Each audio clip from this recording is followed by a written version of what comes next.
তারাপীঠে গিয়েছিলাম ডিসেম্বরের 3-4 তারিখের দিকে। ওখানে আমি বেশ 2-1 দিন ছিলাম, থাকার ইচ্ছে ছিল অনেক দিন।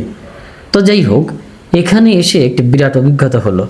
তারাপীঠে বহু বছর আগে কাটিয়েছি, এসেছি, মায়ের ওখানে সাধন তপ করবার জন্যে গিয়েছিলাম, ঠিক আছে। তো এ তারিখের অভিজ্ঞতাটা আরও অন্যরকম। যাই হোক, আমি যেখানে আসলে ছিলাম তার মাথার দিকেই কিছু কাচের বোতল ছিল।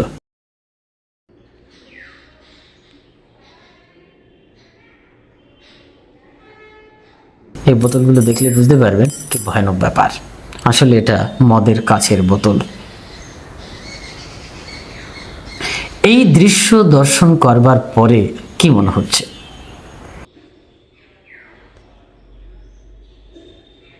বাথরুমের কথা কি বলবো, ঘরের কথা কি বলবো, আমি মাথায় 2-3 দিন জল দেয়নি, মানে অর্ধ স্নান করেছিলাম, শ্বাস প্রশ্বাস নিতে পারিনি, গায়ে জ্বালা, যে বিছানায় শুয়েছিলাম। এখানে আমি আশ্রমের নামধাম বলছি না, ঠিক আছে, একেবারে তারাপীঠের মন্দিরের সন্নিকটে। তো যাই হোক, অনেক আশ্রম মঠ মন্দির আছে, গড়ে উঠেছে, ইত্যাদি ইত্যাদি। তো এই কাচের মদের বোতলগুলো দেখে কি ভাবছেন? অধিকাংশ মানুষ কিন্তু ওই তারাপীঠে যান, এই সঙ্গে কিন্তু একটি উন্নত কাচের বোতল নিয়ে যান। এবার সেটা কিসের বোতল সেটা বলা খুব কঠিন। এই দৃশ্য দর্শন করলে আমরা যেটা দেখলাম, এটা কিন্তু আমি আমার নিজস্ব ক্যামেরায় আমি ক্যামেরাবন্দি করে নিয়েছি, অর্থাৎ রেকর্ড করে নিয়েছি। এটা কোথাও কপি না, কারো কাছ থেকে কপি করে এটা না, আমি সপ্রকাশ্যে এটা কিন্তু আমি নিজেই হাতে এটা রেকর্ড করে নিয়েছি। আমরা আরও অনেক কিছু দেখানো যেত, সেটা অনেকে বলবেন আপনি শুধু সমাজের আবর্জনাটাকে দেখাচ্ছেন, এটা কীরকম হলো? আপনি ভালো কিছু দেখান না। দেখুন, ভালো কিছু দেখতে গেলে আবর্জনাকেও দেখতে হয়। আবর্জনা পরিষ্কার হলেই সত্যি সত্যি ভালোটা এসে পড়ে। তো সেই জন্যে আমি অবশ্যই সমাধান খুঁজব। আমি শুধু নোংরা জিনিসটাকে ঘেটে ঘুটে কেটে কুটে দেখালাম, এটা না। এই নোংরা পরিষ্কার করবার সমাধান খুঁজবার আমরা চেষ্টা করব। তো আমরা তারাপীঠে এসে আমরা এখন কি দেখছি? একটি আশ্রমের মহন্ত মহারাজের সাথে কথা বলছিলাম। মহারাজ, এটা কি হচ্ছে? উনি বললেন, মায়ের ছেলে, মায়ের সন্তান বামাখাপাও খেয়েছিল, তো ওরাও খাচ্ছে, বাস।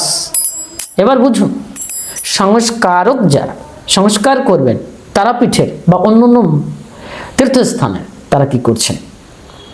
এখন ইহারা ব্রহ্মলীন। আমি কিন্তু এতটা ব্রহ্মলীন অবস্থায় যেতে চাই না। যে ব্রহ্মলীন অবস্থায় গেলে সমাজের কর্মবাদ অস্বীকৃত হয় এবং ভগবতীর লীলা রহস্য বিচিত্রতার যে ছন্দ, সেই ছন্দ নষ্ট হয়। এবার অনেকে বলবেন ভালো মন্দ সবই মায়েরই ব্যাপার।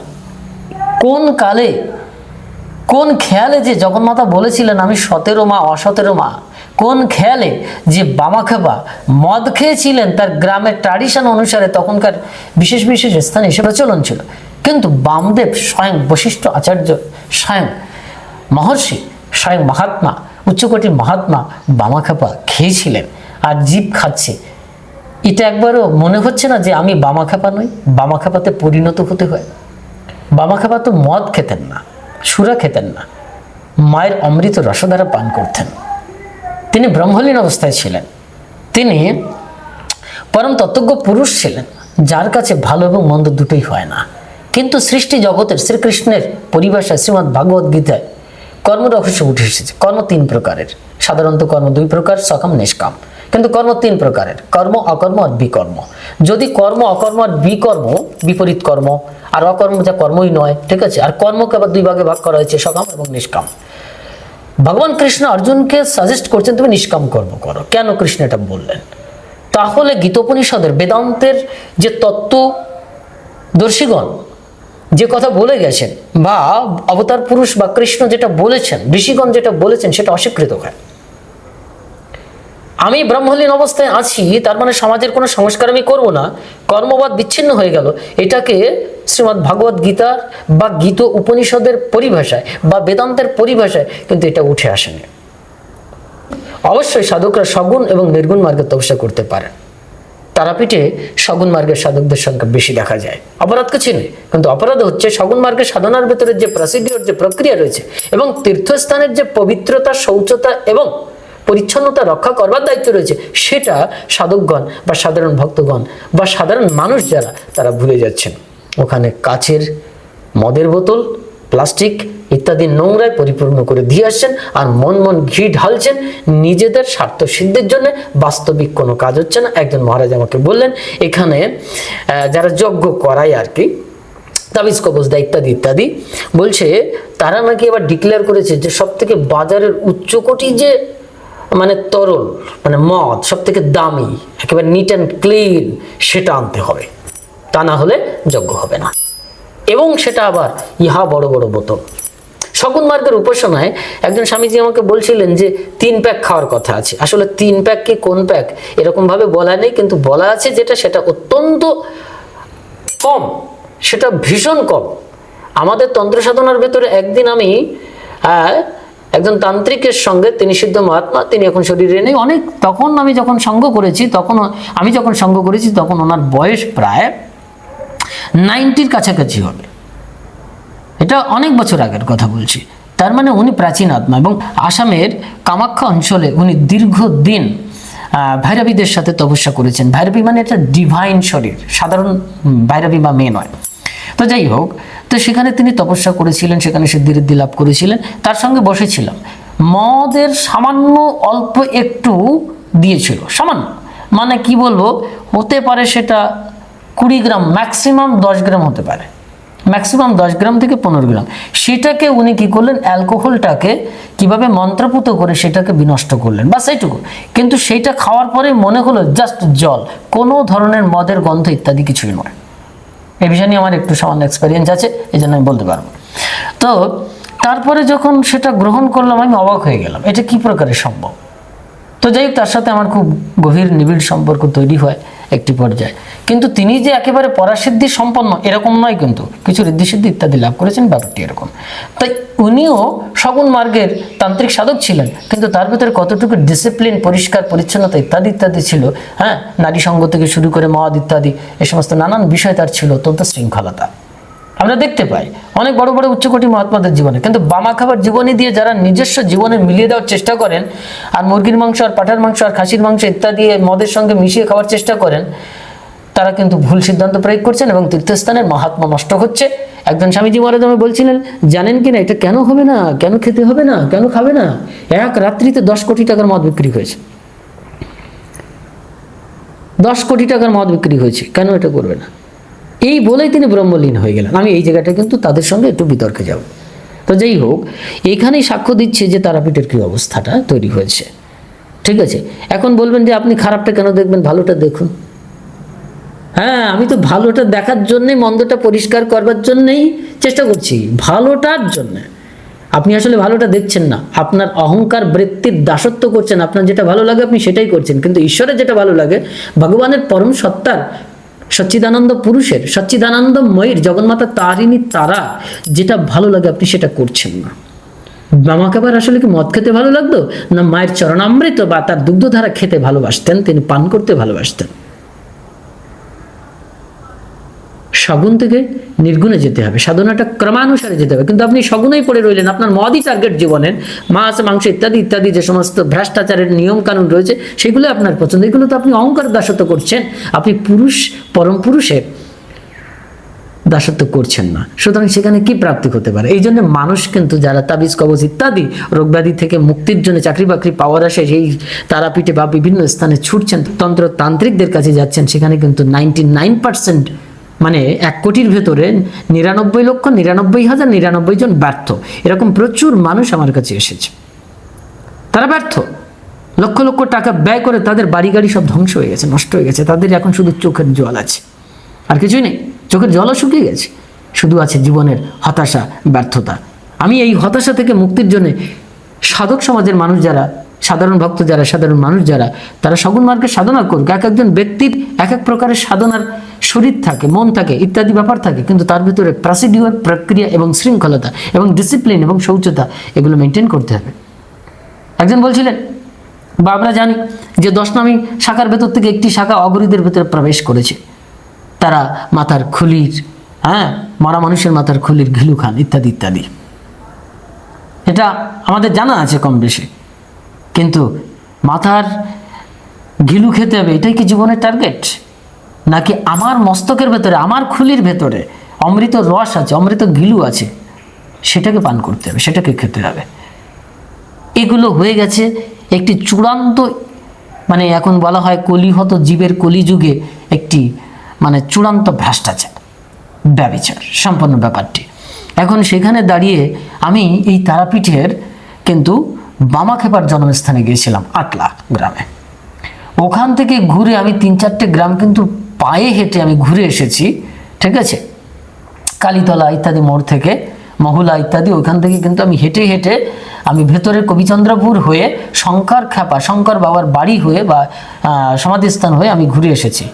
আপনাদের কি বলবো, যখন আমি ওখান থেকে আসছি, আমি তো মাথায় কাপড় চোপড় ঢেকে গেছিলাম, যাই হোক ইত্যাদি।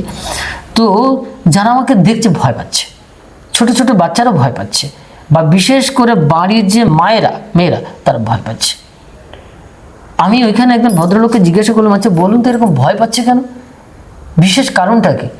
বলছে আর কি বলবো, এই তারাপীঠে যে সমস্ত লোকজন আসে তারা তো সব ভ্রষ্টাচারী, ব্যভিচারী এবং শয়তান বজ্জাত। তো ফলে আমাদের এখানে ভীতির কারণ কিন্তু এই একটি। তখন আমি বুঝলাম আমাকে কেউ তারাপীঠের সাধু ফাধু ইত্যাদি মনে করেছে, মানে আমি তাবিজ কবজ বশীকরণ ইত্যাদি করি ঠরি, বা কারোর দিকে তাকালাম বা কিছু করলাম, পরের ঘরের বউ বের করে নিয়ে গেলাম ইত্যাদি ইত্যাদি হতে পারে। এই কারণে তারা কিন্তু ভীত সন্ত্রস্ত।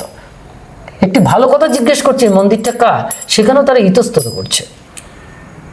তার মানে কি দাঁড়াচ্ছে, এবার সব বাড়িতে সব ঘরেই হবে এরকম না, কিন্তু আমি মেজরিটি দেখলাম, আমার চোখে যতটা পড়লো 70% থেকে 80% তারা ভীত সন্ত্রস্ত। তার মানে কি দাঁড়াচ্ছে, তার মানে তারাপীঠের যে ভয়ঙ্কর অবস্থা, আমার মাথার দিকে আর কি, মানে দেয়ালটা বা দরজাটা খুললেই কিন্তু এই ভাঙা কাছের বোতলগুলো আপনারা যেটা দেখলেন, ভাঙা ঠিক নয়, মদের কাছের বোতল অক্ষত অবস্থায় রয়েছে, সব পরিপূর্ণ। কি নোংরা, ভাবতে পারছেন? এটা কোন ধরনের ডিসিপ্লিন, এটা কোন ধরনের সাধনা? ঠিক আছে, এখন ব্যাপারটি হচ্ছে এই জায়গাটা নিয়ে হয়েছে বিতর্ক। আমি আসলে সমাজকে সভ্য করবার জন্যে, পরিচ্ছন্নতা আনবার জন্যে আমি নিজে যেমন ডিসিপ্লিন মেনটেন করি, পরিষ্কার পরিচ্ছন্নতা, যারা আমার কাছে এসেছে তারা জানে। তো এখান থেকে দাঁড়িয়ে আমাদের এই আবর্জনাকে পরিষ্কার করবার কিন্তু সংকল্প নিতে হবে। সাধক জীবনে তাদেরকে অত্যন্ত বিশুদ্ধ জ্ঞানের মাধ্যম দিয়ে সাধন প্রক্রিয়ার ভেতরে সাধনা চালিয়ে যেতে হবে। সাধারণ ভক্ত, সাধারণ মানুষ যারা মদ খেতে বা গাঁজা খেতে বা নেশা করতে পছন্দ করেন, তাদেরও কিন্তু একটি সঠিক গাইডের ভেতরে যেতে হবে। এই সমস্যার সমাধান একমাত্র গুরু গাইড থেকে আসবে, আশ্রমিক পরম্পরা থেকে আসবে। যারা আশ্রম মঠ করে আছেন, যারা মন্দিরের কমিটি করে আছেন, রাজনৈতিক বা পলিটিক্যাল যে সমস্ত কমিটি তারা দায়িত্ব নিয়ে বসে আছেন, তাদেরকে কিন্তু দৃষ্টি নিক্ষেপ করতে হবে। এটা শুধুমাত্র একজনের উপরে ডিপেন্ড করবে না। এই জন্যে বিশেষ করে যারা সাধুসন্তদের ভেতরে পড়েন, আশ্রম মঠ মন্দির করে আছেন, বিশেষ বিশেষ তীর্থস্থানে, বিশেষ করে তারাপীঠের কথাই বলছি যখন, তো তাদেরকে সতর্ক হতে হবে এবং তাদেরকে নিজে নিজে এই দায়িত্ব নিতে হবে। সর্বোপরি তারাপীঠের যে বিশেষ কমিটি রয়েছে, ঠিক আছে, ট্রাস্ট বোর্ড বলুন, যেটাই বলুন না কেন, তাদেরকে কিন্তু এই বিষয়ে গুরুত্ব দিতে হবে। এবং সর্বোপরি প্রশাসনিক ডিপার্টমেন্ট এবং রাজনৈতিক যে প্রেক্ষাপট রয়েছে, রাজনৈতিক যে মঞ্চ হয়ে রয়েছে, সেখান থেকে কিন্তু তাদের এখানে দায়িত্ব নিয়ে কাজ করতে হবে। এখন যদি সরাসরি বলা হয় যে ইহার পেছনে মূল কারণ কি, একজন মদ খাচ্ছে, সরাসরি ঢুলে পড়ছে। আমি তো ওখানে গেছিলাম, যখন সিদ্ধস্থানে মানে পঞ্চমুণ্ডী আসনে ওখানে প্রণাম করছি, ভেতরে ঢুকে একটি ধ্যানস্থ অবস্থার ভেতরে, তখন এখন উতাল মাতাল একজন সাধারণ পাবলিক মদ খেয়ে আছে, সে এসে অন্যরকম বিহেভ করা শুরু করেছে। আমি শুধু তাকালাম, ভয় পালিয়ে গেল। ব্যাপারটি এরকমই। তাহলে ইহাদেরকে ইন্ধনকে দিচ্ছে, কোথার থেকে আসছে? ও তো মদ খাচ্ছে, ওর সগুণ মার্গের, ওর ইচ্ছা, ওর অহংকার প্রবৃত্তি থেকে দাসত্ব করছে, ও খাচ্ছে, ঠিক আছে, কোনো অসুবিধা নেই। কিন্তু যদি সরকারিভাবে প্রশাসনিক ডিপার্টমেন্ট থেকে এটাকে দেখভাল করা হয় যে এটা ক্ষতিকারক দিক, একমাত্র উৎকৃষ্ট সাধক পরিমাণ অনুসারে ব্যবহার করবেন, সেটা তাদের ব্যক্তিগত ব্যাপার, এবং সেটাও দেখভালের ভেতরে রাখতে হবে। সর্বোপরি যারা মন্দির কমিটি রয়েছে এবং আশ্রম মঠ মন্দির করে বসে আছেন, বড় বড় গুরু হয়ে বসে আছেন, আচার্য হয়ে বসে আছেন, ইত্যাদি ইত্যাদি প্রতিষ্ঠান চালাচ্ছেন, তাদেরকেও এই বিষয়ে দৃষ্টি নিক্ষেপ করতে হবে এবং সাধারণ মানুষকেও এই বিষয়ে সতর্ক হতে হবে। তাহলে একটি সুন্দর পবিত্র সমাজ তৈরি হবে, পবিত্র সাধক তৈরি হবে এবং উৎকৃষ্ট মানব সমাজ তৈরি হবে এবং তারাপীঠ তথা তীর্থস্থান পবিত্র থাকবে এবং আমাদের যে ভারতীয় সনাতন ধর্মের যে উৎকৃষ্ট ট্র্যাডিশন, সেই ট্র্যাডিশনটা বজায় থাকবে। এইটাই হবে প্রকৃত সনাতন ধর্মের যে হিন্দুত্ব বাদ বলে এখন প্রচার করছেন, সেটা সঠিক জায়গায় থাকবে।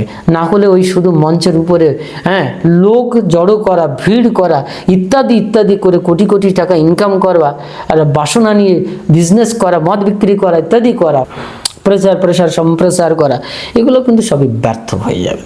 আর সেটাই হচ্ছে। আর তার উৎকৃষ্ট প্রমাণ আমি এই তারিখে গিয়েই বুঝেছি, ডিসেম্বরের একেবারে ফার্স্ট উইকের ভেতরে আমি গিয়ে বুঝেছি কি ভয়ানক খতরনাক জায়গা। আমি সবার সাথে ওখানে আমি ৭৭ বছর একজন মহাত্মার সঙ্গে আলোচনা করেছি, স্বামী নিগমানন্দ পরমহংসদেবের শিষ্য।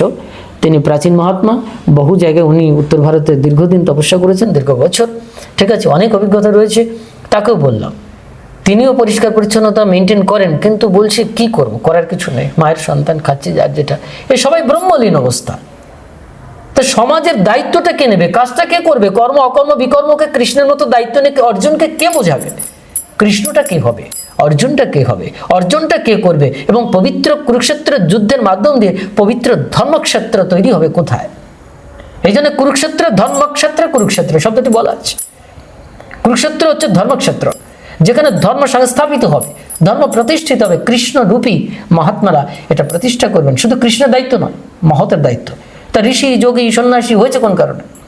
এখন সবাই ব্রহ্মলীন, আমি ভাই ব্রহ্মলীন, আমি বাবা খেপা, আমি বামদেব মদ খেয়ে গেলাম, তোরা দুনিয়ার মানুষ সব মদ খা। বাবা খেপা এটা বলেছিলেন নাকি? কোথায় লেখা আছে, কোথায় বলা আছে?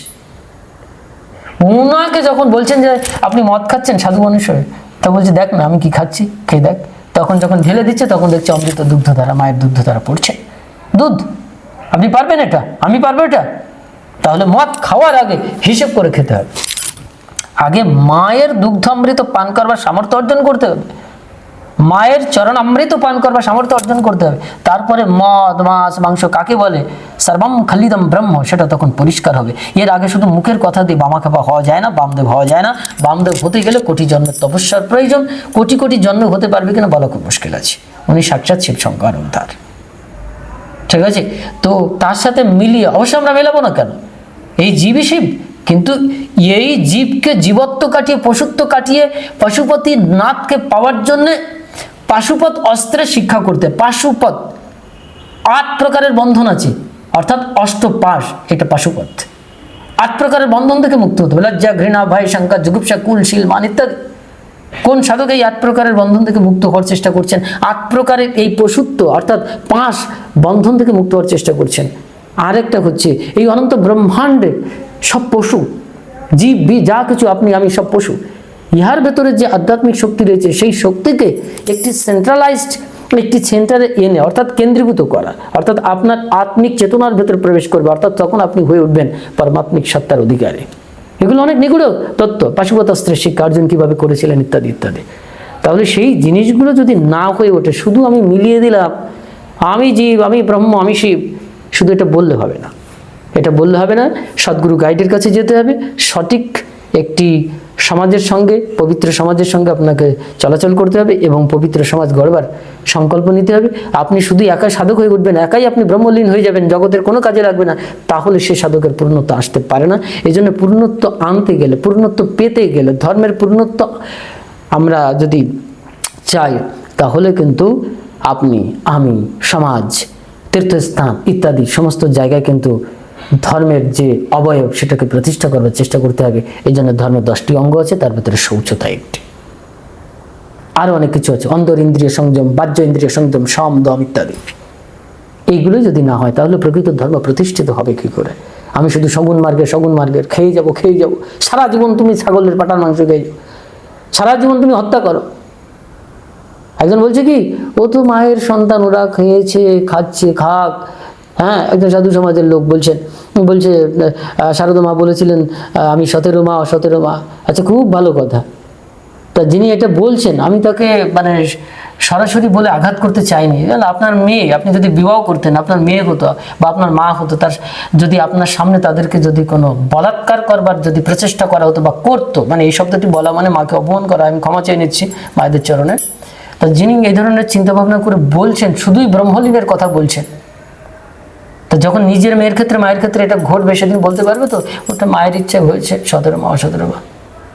এরা আসলে সত্যিকারের মাকে ভালোবাসে না, সত্যিকারের ব্রহ্মলীন নয়। প্রকৃত ব্রহ্মলীন অবস্থা জীবের জন্য তার হৃদয় ব্যথা হবে, করুণা আসবে, কিন্তু তার স্বেচ্ছাচারিতাকে প্রশ্রয় দেবে না, দেবে তাকে স্বাধীনতা প্রদান করবে, স্বতন্ত্রতা, যে তুমি প্রকৃত মুক্ত হও, স্বাধীন হও হে ভক্ত। এই জন্য তোমার ইন্দ্রিয়কে দমন করবার চেষ্টা করো। এই সাজেশন দেবেন সদ্গুরুগণ, মহাত্মাগণ, ঋষি, যোগীগণ, সন্ন্যাসীগণ, ত্যাগীগণ। কিন্তু সেটা কি হচ্ছে? ওই নিজের ব্রাহ্মলীন হয়ে গেল। যাই হোক, এখন অনেক সমালোচনা হয়ে গেল, কিন্তু তার মাঝখান থেকে আমি কয়েকটি সমাধানের কথা বলেছি, আমাদের প্রচেষ্টার কথা বলেছি। সবাইকে ধ্যান দিতে হবে, ব্যক্তি জীবন থেকে শুরু করে তীর্থস্থান পর্যন্ত যা যেখানে আছে, সমাজ, বাড়ি, ঘর, পরিবার, মানুষজন, গরু, ছাগল, ভেড়া ইত্যাদি সবকিছুকে আমাদের পরিচ্ছন্ন রাখতে হবে, সুন্দর রাখতে হবে। তাহলে আমি ভালো থাকবো, আপনিও ভালো থাকবেন, আপনি ভালো থাকবেন, সবাই ভালো থাকবে, দেশ সুন্দর হবে এবং এই সমগ্র বিষয়টাই একটি পবিত্র তীর্থস্থান হয়ে উঠবে। আসলে এইভাবে আমরা কেউ চিন্তা করছি না, শুধু তারাপীঠেই ছুটে যাচ্ছি। তারাপীঠ একটি তীর্থস্থান, কিন্তু যেখানে বশিষ্ঠদেব পঞ্চমুণ্ডী আসন প্রতিষ্ঠা করেছেন, মা তারা প্রতিষ্ঠিত হয়েছেন, জগন্মাতা প্রতিষ্ঠিত হয়েছেন, এই পৃথিবীতে অবতীর্ণ হয়েছিলেন মা জগন্মাতা ভগবতী শক্তি রাজকুমারী। তার সত্তাটি আমাদের অখণ্ড ভারতবর্ষে রয়েছে। অখণ্ড ভারতবর্ষ পবিত্র দেবভূমি। তাহলে পৃথিবীটা কেন পবিত্র দেবভূমি হতে পারে না? কেন পবিত্র স্থান হতে পারে না? কেন তীর্থস্থান হতে পারে না? শাস্ত্রে বহু জায়গায় বলা হয়েছে, এই ধরিত্রীকে কিন্তু পবিত্র বলা হয়েছে, পবিত্র বলা হয়েছে। ধরিত্রীকে জগন্মাতা বলা হয়, জগন্মাতার স্বরূপ বলা হয়। তাহলে এই পৃথিবী কি একটি তীর্থস্থান? তাহলে সেটাকে যারা আমরা ক্ষত বিক্ষত করে দিচ্ছি, আগুনে পুড়িয়ে দিচ্ছি, গাছ কেটে ফেলছি, পুড়িয়ে দিচ্ছি, অক্সিজেন নষ্ট করছি, এবং তীর্থস্থানগুলোকে এইভাবে ব্যক্তি প্রবৃত্তির পুরুষাকারের অহংকারকে প্রশ্রয় দিতে গিয়ে আধ্যাত্মিক তত্ত্বের ছন্দ পতন ঘটিয়ে ফেলছি। এর দায়বদ্ধতা কিন্তু আমাদের প্রত্যেককেই নিতে হবে। বিশেষ করে সাধু সমাজের প্রতি আমার আহ্বান, আমাদের কিন্তু সঠিকভাবে ধ্যান দিতে হবে। আপনি নিজেই শুধু ব্রহ্মজ্ঞানী হয়ে গেলেন আর বাকিটা এরকম করলে চলবে না। এই জন্য স্বামী বিবেকানন্দ একটি কথা বলেছিলেন, যে সন্ন্যাসীর হৃদয়ে অপরের কল্যাণী স্প্রিয়া নেই, লোক কল্যাণের স্প্রিয়া নেই, জগতের জীব কল্যাণের স্প্রিয়া নেই, সে সন্ন্যাসী নয়, পশু মাত্র। এটা নিয়ে অনেকে বিতর্ক করবেন, কিন্তু কথাটি চূড়ান্ত সত্য। আসলে যে প্রকৃত সন্ন্যাসী হয়, প্রকৃত জ্ঞানী হয়, ব্রহ্মজ্ঞানী হয়, সে কিন্তু জীবের দুঃখে, সমাজের দুঃখে কিন্তু সে কাতর হয়, এবং সমাজের ব্যভিচার, ভ্রষ্টাচার, অধর্মাচার এবং কলুষতা এবং পাপাচ্ছন্ন, অন্ধকারাচ্ছন্ন যে বিষয় ফুটে ওঠে, তার বিরুদ্ধে তিনি যুদ্ধ করার চেষ্টা করেন। এই জন্য যুগে যুগে মহতের কিন্তু আবির্ভাব হয়েছে, অবতার পুরুষগণ এসেছেন। এর মুখ্য উদ্দেশ্য ছিল সমাজকে পরিচ্ছন্ন করা। শ্রীকৃষ্ণ, শ্রীরামচন্দ্র, অন্যান্য অবতারাদি এটাই করেছিলেন। এই জন্য সাধু সমাজের অবশ্যই দায়বদ্ধতা পড়ে এই জায়গায়। আমি যেটা বলেছি, যদি সত্যিকার অর্থে নিরপেক্ষ দৃষ্টিকোণ থেকে দেখা যায়, তাহলে তারাপীঠের পরিস্থিতি কিন্তু খুব খারাপ। এবার বাকিটা আমাদের চেষ্টা করতে হবে সঠিক জায়গায় নিয়ে আসার। জয় মা, জয় মা তারা।